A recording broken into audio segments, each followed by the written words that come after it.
Ako ang abogado ng nanay ko. Ang 5 salitang iyon ay umalingaw-ngaw sa tahimik na hukuman, ikinagulat ng lahat. Si Hukom Herrera, habang nagbubuklat ng mga papel, ay biglang tumigil at tumingin mula sa likod ng kanyang salamin. Hindi ito boses ng isang abogado o matanda. Ito ay mula sa isang siyam na taong gulang na bata. Nakatayo ng tuwid si Davide Torres sa tabi ng kanyang ina, si Janet, malinaw at matatag ang tinig sa kabila ng kanyang murang edad. Nakatingin si Janet sa anak, may halong paghanga at takot ang mukha. Sa kabilang panig ng hukuman, muntik nang mabulunan sa kape si Roberto Villanueva III, ang tunay na ama ni Davide dahil sa pagkabigla. Ito ay usaping legal sa pagitan ng mga matatanda. Wika ni Hukom Herrera, pinipilit panatilihing mahinahon ang tono habang tinitingnan ang payat na batang may salamin na sumabat sa isang matunog na kaso ng kustodiya. Naiintindihan ko po, kagalang-galang, mahinahong sagot ni Davide. Pero naiintindihan ko rin na ayon sa Artikulo 12 ng Convention on the Rights of the Child, na sinang-ayunan ng Estados Unidos, may karapatan akong magsalita sa mga bagay na direktang nakakaapekto sa akin. Itinaas niya ng bahagya ang salamin at binuksan ang gamit na kwaderno mula sa paaralan. At direktang naaapektuhan ng kasong ito ang buhay ko. Matindi at mabigat ang katahimikang sumunod. Si Roberto Villanueva, isang mayamang negosyante ng real estate sa Chicago na nakasuot ng barong na mas mahal pa kaysa kalahating taon ng sahod ni Janet, ay lumingon sa 2 mahal niyang abogado na may bakas ng pagkataranta. Wala sa kanila ang nakahandang harapin ang isang batang nagbabanggit ng batas, pandaigdig, sa loob ng hukuman. Si Janet na nagtatrabaho ng mahaba ang oras bilang nursing assistant upang mapakain si Davide ay mag-isa sa lahat ng bagay. Simula nang malaman ni Roberto ang tungkol kay Davide, 8 taon na ang nakararaan. 4 na beses lang itong nagpakita, lagi na lang may magagarbong regalo at hungkag na salita. At ngayon, bigla na lang siyang humihingi ng buong kustodya. Kagalang-galang, panimula ni Dr. Delgado, pangunahing abogado ni Roberto, habang inaayos ang kanyang kurbata, napakaibang pangyayari po nito. Wala pong legal na karapatan ng bata na, may karapatan po akong magsalita, putol ni Davide sa mahinahong tinig na nagpaiba ng upo ng maraming matanda sa silid. At kung tunay po kayong nagmamalasakit sa kung ano ang pinakamainam para sa akin, dagdag niya, interesado sana kayong pakinggan ang sasabihin ko imbes na patahimikin ako. May ibinulong si Roberto sa kanyang abogado, halatang mabilisan, pero hindi tumigil si Davide. Binuksan niyang muli ang kanyang kwaderno ng maingat at organisado. Kagalang-galang, gumawa po ako ng detalyadong presentasyon kung bakit dapat akong manatili sa aking ina. Isinama ko rin ang mga impormasyon na nagpapakita ng tunay na hangarin ng petisyoner. Tumingin siya kay Roberto sa unang pagkakataon at sandaling tumigil. Mga hangaring sa tingin ko ay makikita ng hukuman na napaka-iluminado. Namutla si Roberto, ano ang natuklasan ng batang ito? At paano siya nakapaghanda ng mas mabuti kaysa sa mayamang ama at sa matataas na abogado nito? Nananatiling tahimik ang buong silid habang nagbubukas ang isang pambihirang tagpo. Hindi lamang ito batang nagsasalita. Isa itong batang may dalang mga katotohanang maaaring magpabagsak ng mga reputasyong nakatayo sa kasinungalingan. At kung ang ipinakitang tapang at talino na ito ay nakakaantig sa iyo, isipin mong mag-subscribe sa channel na ito dahil ang ibabahagi ni Davide ay hindi lang magbabago sa kanyang kinabukasan, kundi mag-iiwan din ng marka kung paano pinakikinggan ng sistema ng batas ang boses ng mga bata. Mabilis na nakabawi si Dr. Delgado gaya ng inaasahan sa isang batikang abogado. Kagalang-galang, sabi niya, habang nire-respeto po namin ang imahinasyon ng bata, ang hukuman ay humahawak ng masalimuot na isyung legal na nangangailangan ng propesyonal na kinatawan. Kung ganoon, bakit wala pong naglaan para sa akin? Tanong ni Davide sabay sara ng kanyang kwaderno. Malakas ang tunog nito sa loob ng hukuman. Sa loob ng 8 buwang paglilitis, may nagtanong po ba kung ano ang iniisip ko? Wala bang may malasakit sa mismong taong pinakaapektado ng desisyong ito? Hindi mapakali si Roberto sa kanyang upuan. Ang mahinahong kilos ni Davide ay nagpapakaba sa kanya. Wala man lang bakas ng takot sa bata sa harap ng malaking hukuman, sa magagarang abogado o sa makapangyarihang presensya ng sariling ama. Nakaupo lang si Janet, puno ng paghanga at kaba. Sa loob ng mga linggo, umuuwi si Davide na may dalang mga kakaibang libro mula sa aklatan, mga aklat tungkol sa batas, karapatan ng bata at mga hatol ng korte. Akala niya ay para lamang ito sa proyekto sa paaralan o sa pag-uusisa ng isang batang matanong. Hindi niya inakalang paghahanda na pala ito para sa sandaling ito. Kagalang-galang, patuloy ni Dr. Delgado, hinahangad ni Ginoong Villanueva ang kustodiya dahil sa tunay na pag-aalala sa kapakanan ng bata. Bagamat maalaga si Ginser Torres, hindi niya maibibigay ang antas ng oportunidad sa akademiko at lipunan na akma sa talento ni Davide. Binuksan muli ni Davide ang kanyang kuwaderno, naglipat ng ilang pahina. Tunay na pag-aalala, mahina niyang ulit. Maari po ba akong maglahad ng ilang katotohanan tungkol sa tunay na pag-aalala na ito, kagalang-galang? Tanong niya. Si Hukom Herrera, na nakapamuno na sa daan-daang kaso ng kustodya, ay hindi pa nakakaharap ng ganito. Nakatali siya sa mga patakaran at proseso, ngunit nasa harapan niya ang isang batang nagpapakita ng linaw at paghahandang bihira ring makita sa mga matatanda. Anak, bulong ni Janet, baka mas mabuting hayaan na lang natin ang mga abogado. Anong mga abogado, ma? Mahina ngunit malinaw na sagot ni Davide.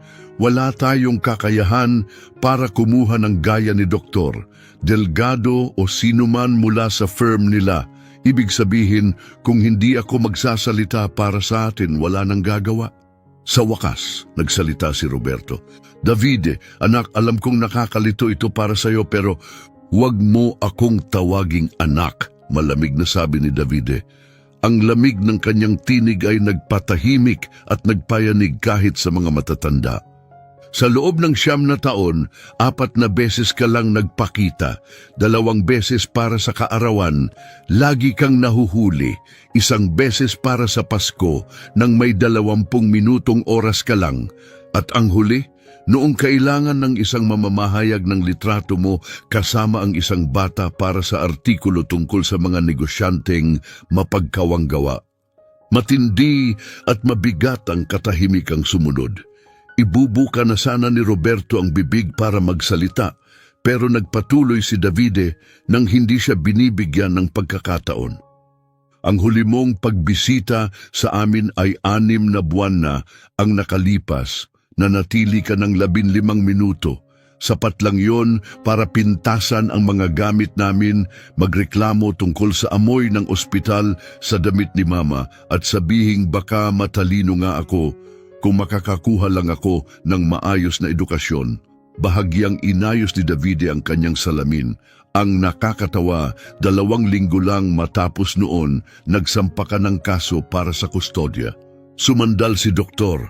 Delgado at may ibinulong ng mabilis kay Roberto pero hindi pa rin tapos si Davide. Kagalang-galang wika niya, matatag pa rin, sinuri ko ang nakaraan ng aking tunay na ama. Tahimik ang tinig niya pero mabigat ang laman ng mga salita. Natuklasan ko na kamakailan ay natalo siya sa isang malaking kaso laban sa mga kasosyo niya sa negosyo. Nalaman ko rin na ang pangatlo niyang asawa ay nagsampa ng kaso para sa diborsyong may pagtatalo. At pagkatapos, dagdag ni Davide habang nililipat ang pahina ng kanyang kwaderno, nakakita ako ng isang napakahalagang detalye tungkol sa trust fund na itinatag ng aking lola bago siya pumanaw. Mula sa mamula-mulang kulay, namutla agad ang mukha ni Roberto Villanueva. Paano nalaman ng batang ito ang ganong kalalalim na impormasyon, maging ang sariling mga abogado niya ay hindi pa ito nababanggit? Muling naglipat si Davide ng pahina at sa unang pagkakataon sa araw na iyon, ngumiti siya. Pero hindi iyon ngiti ng isang batang naglalaro. Isa yung kumpiyansang ngiti ng taong alam ang hawak niyang baraha at kung paano ito gagamitin. Pero bago tayo mag-usap tungkol sa pinansyal na motibo o pera mula sa mana, sabi ni Davide habang marahang isinara ang kanyang kwaderno, siguro dapat muna nating talakayin kung bakit ang isang lalaking walang pakialam sa pagiging ama sa loob ng maraming taon ay biglang gustong-gusto maging isa. Halata na ang pawis kay Roberto at tila hindi na nagbibigay ginhawa ang mamahaling barong nito. Matigas at tahimik ang kanyang mga abogado, wala ni isa sa kanila ang handang makipagsagupaan sa isang batang mas marami pang alam tungkol sa kanilang kliyente kaysa sa kanila. Paano nga ba natuklasan ng isang siyam na taong gulang ang mga impormasyong hindi kayang makuha ng mga may matatandang may buong koponan at walang limitasyong pondo? Lumapit si Hukom Herrera, halatang naakit sa naririnig. Sa 3 dekada niya sa paglilingkod bilang hukom, hindi pa siya nakakaharap ng batang ganito katuwiran at kahanda sa kaso ng kustudiya. Davide, mabagal na sabi ng hukom, binanggit mo na may ebidensya ka. Anong klasing ebidensya kaya ang maaring makuha ng isang siyam na taong gulang? Muling inayos ni Davide ang kanyang salamin, 1 kilo na tila naging tatak na niya. Kagalang-galang panimula niya, mula nang malaman ko ang kasong ito 3 buwan na ang nakakalipas, ginugol ko ang bawat Martes at Huwebes ng hapon sa Central Public Library para magsaliksik.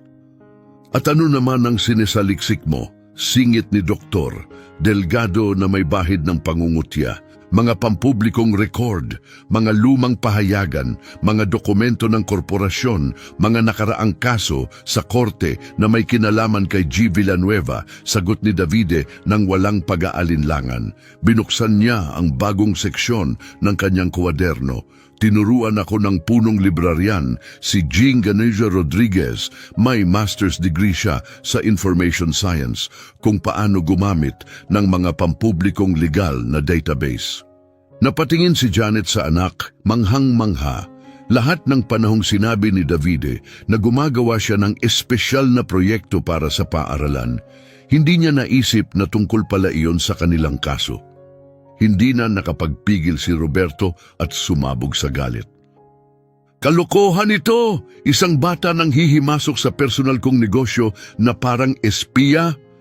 Nanatiling kalmado si Davide. Ang lahat ng impormasyong nakuha ko ay pampubliko, Ginoo, kahit sino ay pwedeng makakuha nito. Ganap itong legal kahit anong edad.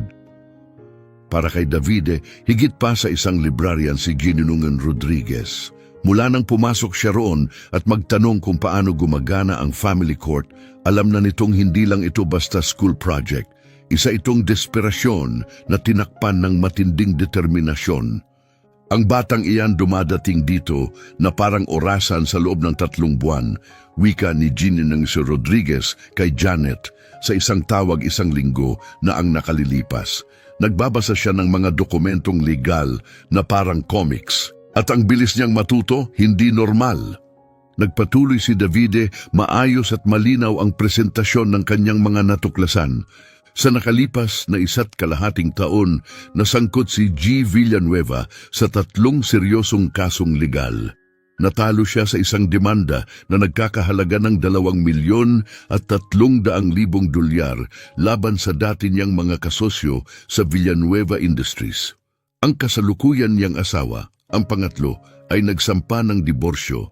Binanggit ang irreconcilable differences na madalas ay paraan ng batas para sabihing itinago niya ang pera sa akin. Namula sa galit ang mukha ni Roberto. Anong karapatan mong Muli siyang pinutol ni Davide habang patuloy na nagbabasa ng kanyang mga tala. At ito ang pinakamahalaga. Ang aking lola, si Eleonora Villanueva, ay nagtatag ng trust fund bago siya pumanaw. Naglalaman ito ng 1,070,000 dolyar at eksklusibong para sa akin. Pero may kondisyon. Magagamit lang ang pera sa dalawang sitwasyon, kapag ako ay nag-18 o kung makukuha ng aking ama ang buong legal na kustodiya sa akin. Muling bumalot ang katahimikan sa buong hukuman. May ibinulong na naman si Dr. Delgado kay Roberto, ngunit tila hindi na niya ito iniintindi. Hindi po ito nagkataon kagalang-galang, patuloy ni Davide.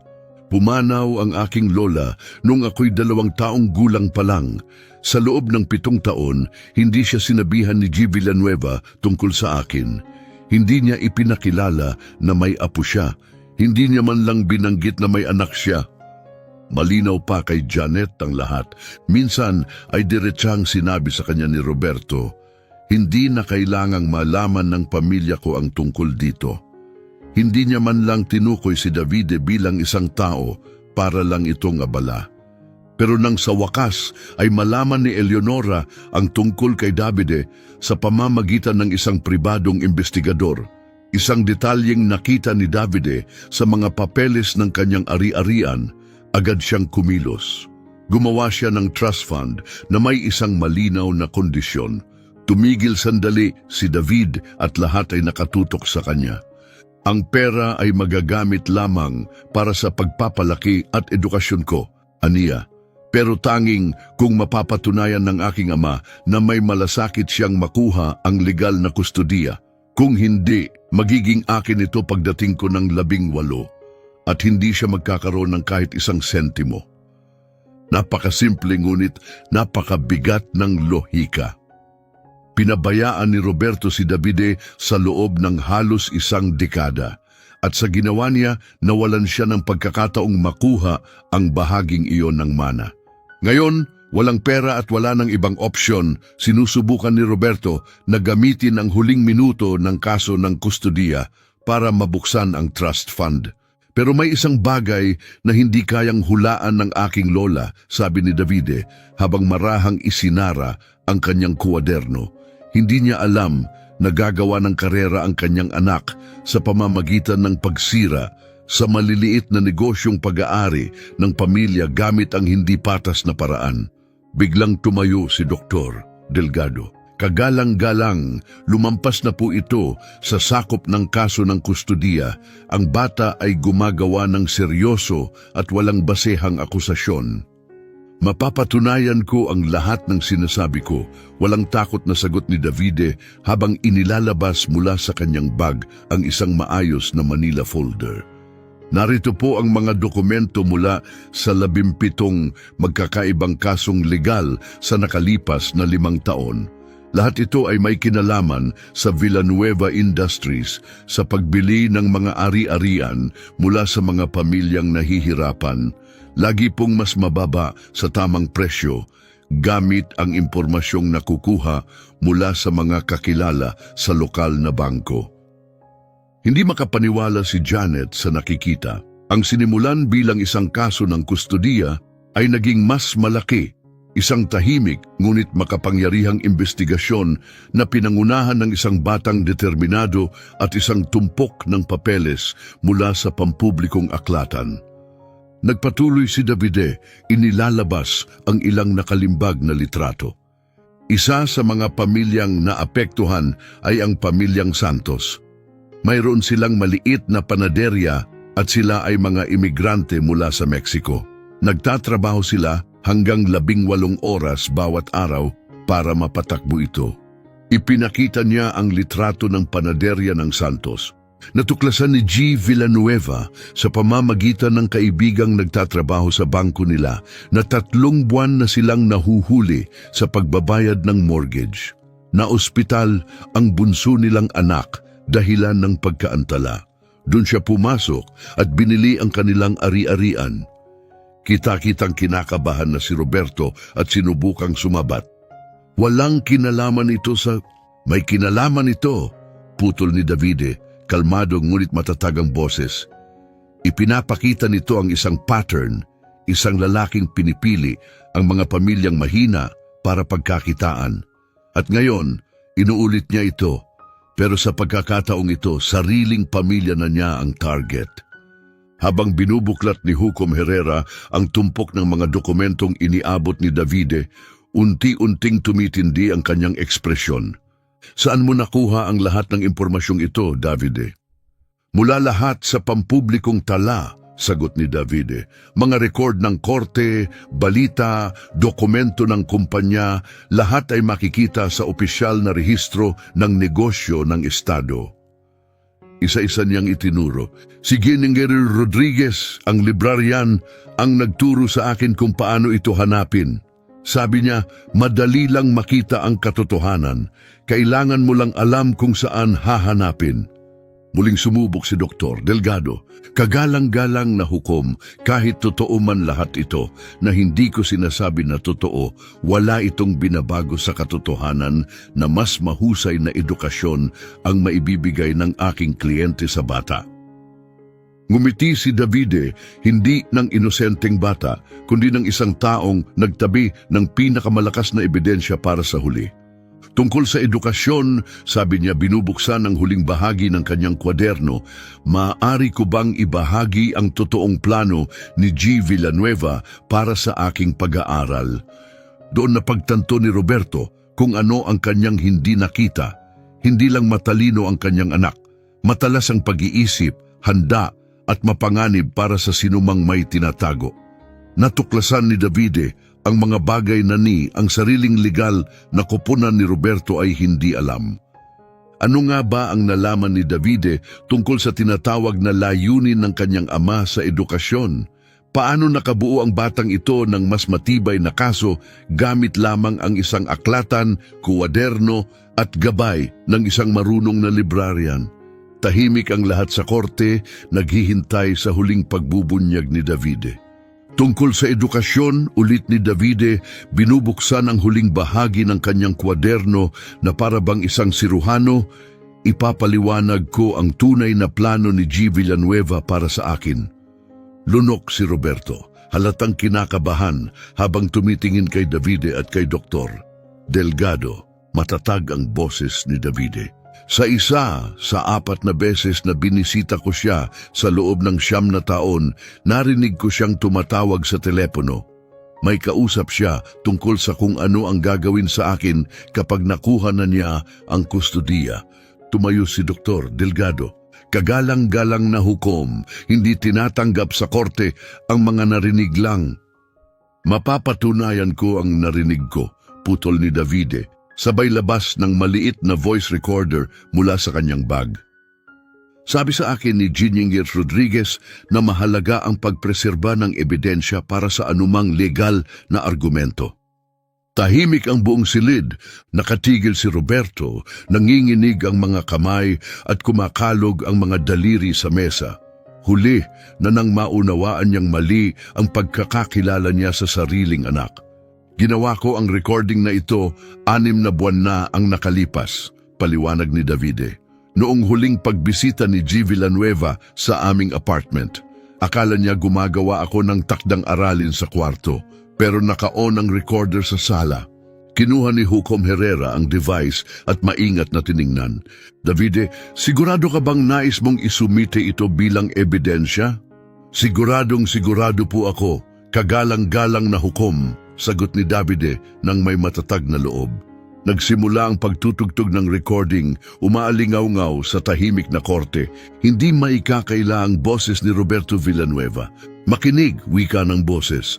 Kapag nakuha ko na ang kustodiya, diretso ang bata sa Riverside Military Academy. Mahigpit na boarding school yon sa Colorado. Bahagya siyang natawa sa recording. Alam nila kung paano hawakan ang mga batang matitigas ang ulo. Doon siya hanggang mag-18. Akin ang kontrol sa pondo ng edukasyon. Hindi malinaw ang kabilang boses, pero malinaw ang pagpapatuloy ni Roberto. Eksakto, $500 lang kada buwan ng tuition, sa akin na ang sobra. Hindi niya kailangang malaman ang tungkol sa pera.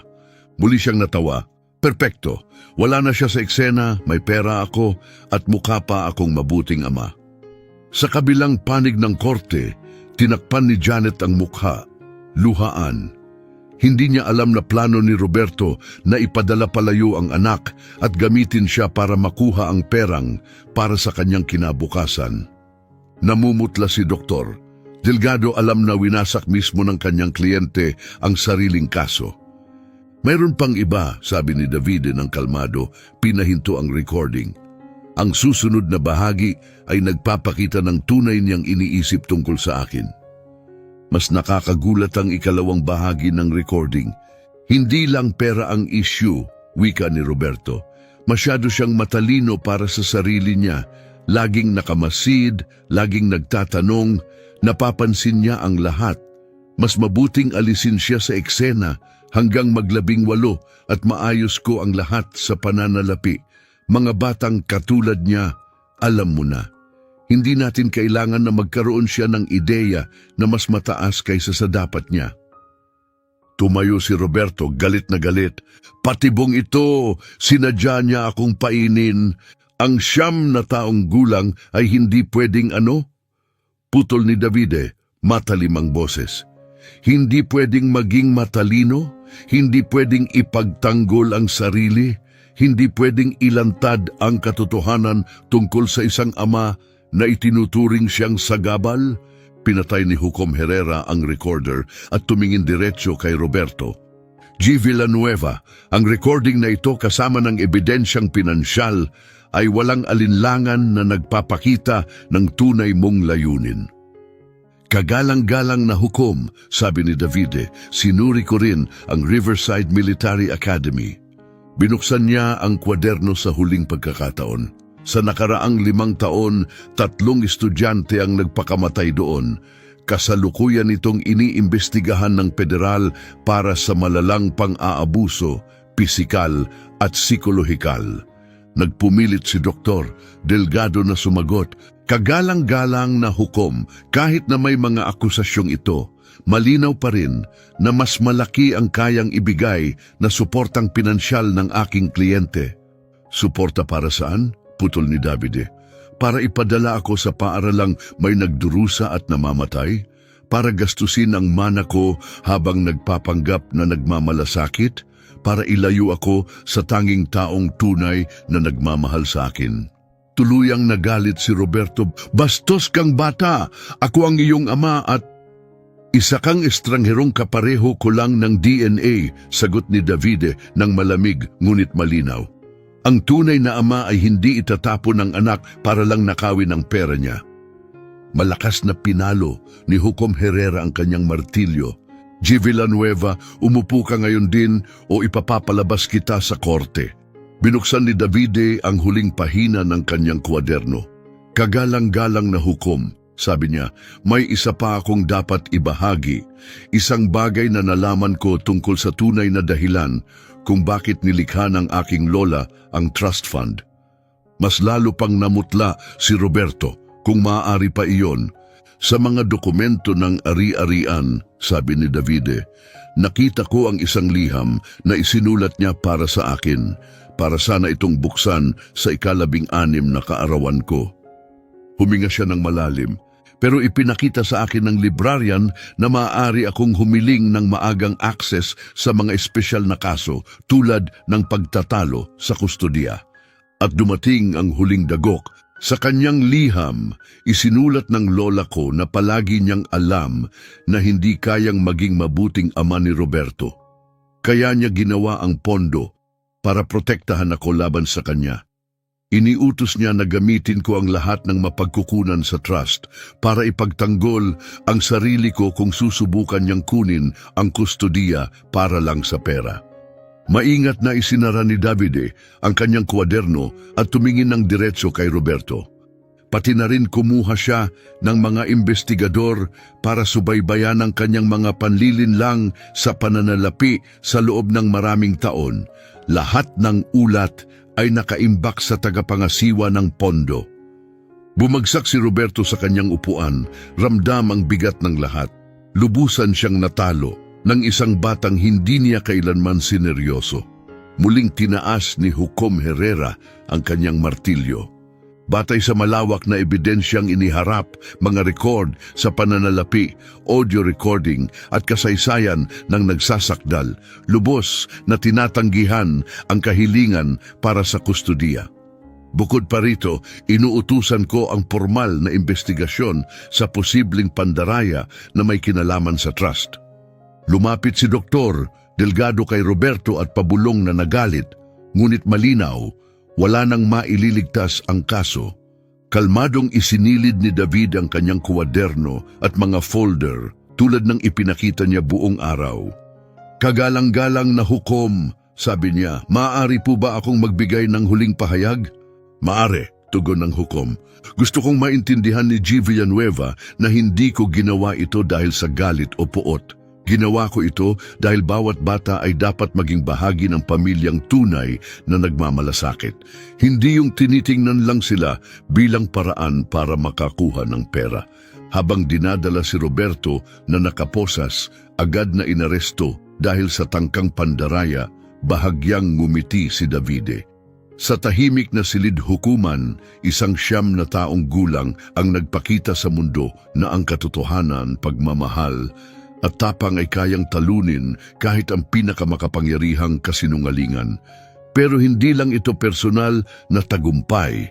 Isa itong simula ng bagong yugto, hindi lamang para sa pamilya ni Davide, kundi para sa lahat ng mga bata. 3 taon ang lumipas mula sa araw na iyon at nagbago ang buhay ni Davide Torres sa paraang ni siya ay hindi inakalang mangyayari. Ang recording sa korte na naglantad kay Roberto Villanueva ay hindi lang nanalo sa kaso, kumalat ito sa social media, umani ng puso at galit ng milyon-milyon. Napanood ang video ng mahigit 50 milyong beses at nagbunsod ng bagong batas sa 17 estado para bigyan ng mas malakas na boses ang mga bata sa usaping legal. Pakitanggapin natin si Davide Torres, 12 taong gulang, sabi ng host ng pinakapinapanood na morning show sa bansa. Ang batang nagpamangha sa Amerika sa pagtindig para sa kanyang ina sa korte gamit lamang ang tapang, talino at isang pampublikong aklatan. Ano ang pakiramdam na tawaging pinakamatalinong bata sa Amerika, Davide? Ngayon, mas matangkad na at may bagong salamin, ngumiti si Davide, kalmado pa rin, mahinahon at higit na nakaka-inspire. Mas gusto kong tawagin lang na Davide, sagot niya ng may banayad ng ngiti. Ang batang natutong bawat bata ay may tinig kahit sinusubukang hindi pakinggan ng matatanda. Nagpalakpakan ang audience mula sa puso. Sa likod ng entablado, nakamasid si Janet suot ang uniforme bilang nursing supervisor, posisyon na nakuha niya matapos maging inspirasyon ang kanyang kwento sa isang pambansang kampanya para sa mga working mothers. Pati ang ospital kung saan siya nagtatrabaho ay gumawa ng scholarship program sa kanyang pangalan, the Janet Torres Fund, para tulungan ang mga anak ng mababang sahod na empleyado na makakuha ng mas magandang edukasyon. Narito rin siya ngayon, dagdag ng host. Janet, ano ang pakiramdam na makita mong naging simbolo ng pag-asa ang iyong anak para sa mga pamilya sa buong bansa?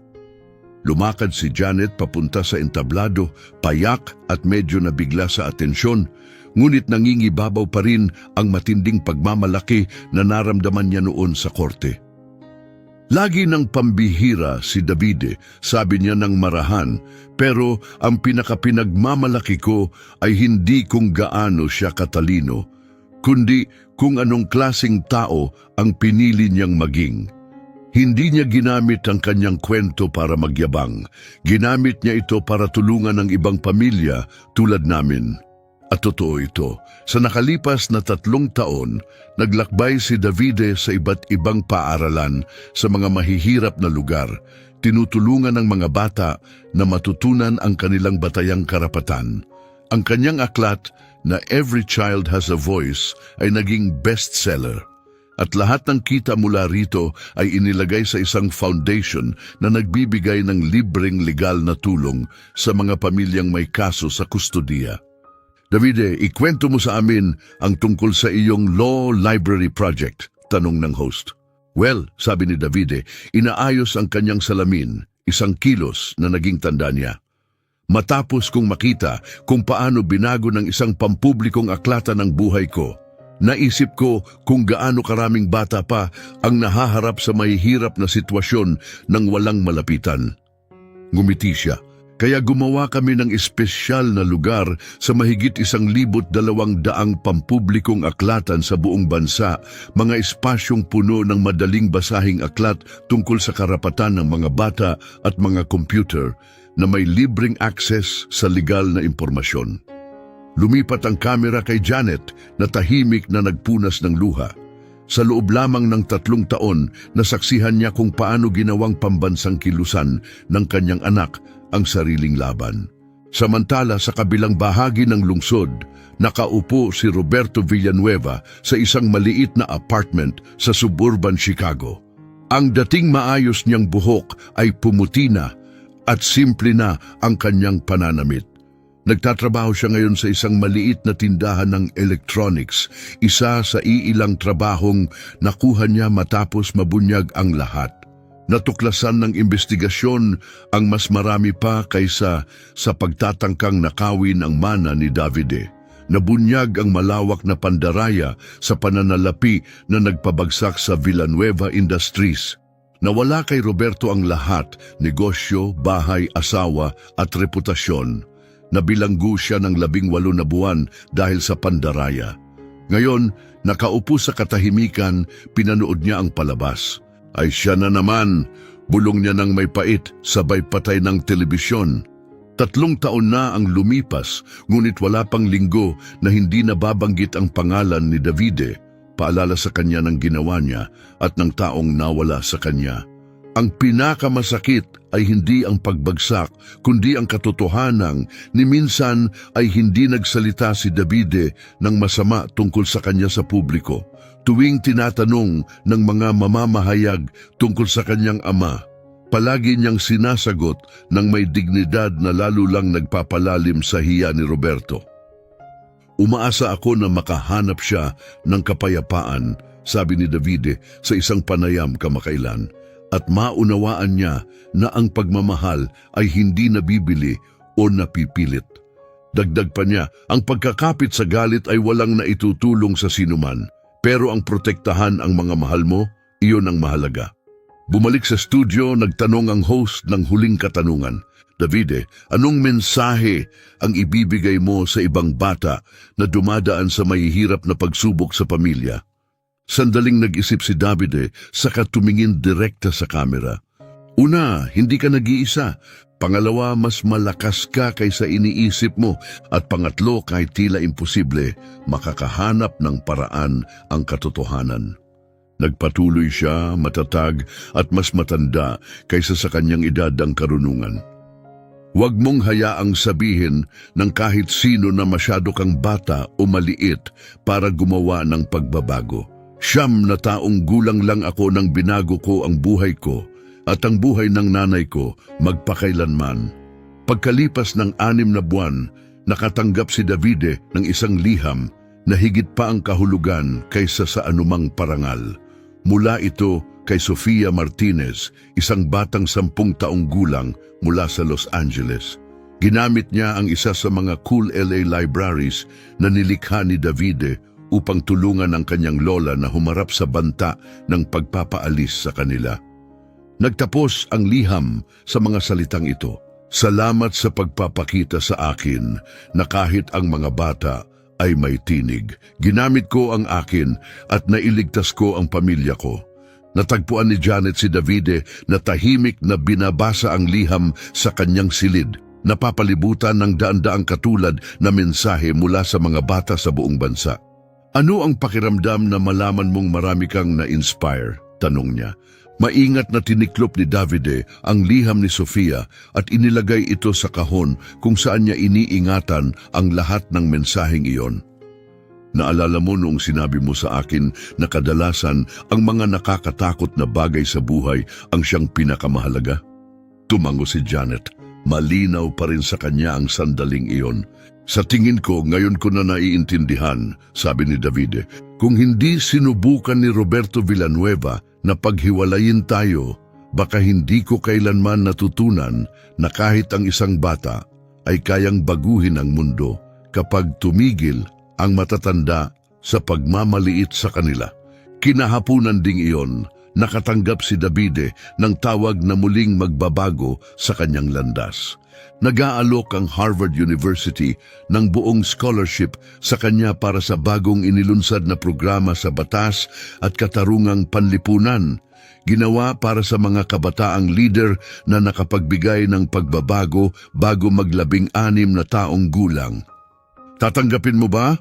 Tanong ni Janet matapos niyang ibaba ang telepono. Tinatanggap ko, sagot ni Davide na may ngiti. Pero kung magagamit ko lang ang matututunan ko para bumuo ng sistemang legal na magpoprotekta sa lahat ng bata, hindi lang sa mga masuwerte o naririnig. Makalipas ang ilang taon, si Davide Torres ang naging pinakabatang tao sa kasaysayan na nakapasa sa bar exam sa edad na 16. Ang kanyang unang kaso, isang demanda laban sa pampublikong sistema ng edukasyon dahil sa kabiguang ituro sa mga estudyante ang kanilang batayang karapatan. Nanalo siya.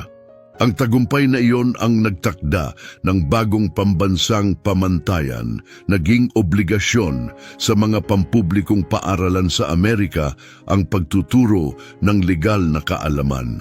Samantala, si Roberto Villanueva ay hindi na tuluyang nakaahon. Naninirahan sa mga payak na apartment, tinatanggap ang anumang trabahong makuha, ginugol niya ang kanyang mga araw sa pag-iisip tungkol sa anak na sinubukan niyang manipulahin, ngunit nawala dahil sa sarili niyang kasakiman. Sa mga bihirang sandali ng pagninilay, tahimik na inamin ni Roberto sa sarili na si Davide ay naging uri ng taong hindi niya kailanman naging. Pinatunayan ng paglalakbay ni Davide Torres na ang tunay na lakas ay hindi nagmumula sa yaman o impluensya, kundi sa matalas na pag-iisip, matatag na paninindigan at pagmamahal na walang hinihinging kapalit. Isang 9 na taong gulang na batang lalaki ang humarap sa isang sirang sistema at nanalo gamit lamang ang mga libro mula sa aklatan, matinding determinasyon at ang di matitinag na kapangyarihan ng katotohanan. Natuklasan ni Davide na kapag ipinaglalaban mo ang tama, hahanap ng paraan ang universo para suportahan ka. Natuklasan ni Roberto na ang pagmamaliit sa isang batang may layunin ay maaaring maging pinakamasaklap na pagkakamali. At natuklasan ng milyon-milyong kabataan sa buong mundo na mahalaga ang kanilang tinig, na ang kanilang mga karapatan ay totoo at walang sinuman ang masyadong maliit para lumaban para sa katarungan. Sa huli, ang pinakadakilang gawa ng katarungan ni Davide ay hindi ang pagbagsak ni Roberto Villanueva. Ito ay ang pag-angat sa kanya at ang paglikha ng isang pamana na magpoprotekta sa hindi mabilang na pamilya laban sa sakit na minsan niyang naranasan. Kung ang makapangyarihang kwento ng katatagan at katarungang ito ay nakaantig sa iyo, huwag kalimutang mag-subscribe sa channel para sa mas marami pang totoong kwento na nagpapaalala sa atin na ang mga hindi inaasahang bayani sa mundo ay kadalasan yaong mga hindi natin inaakalang darating. Ako ang abogado ng nanay ko. Ang 5 salitang iyon ay umaling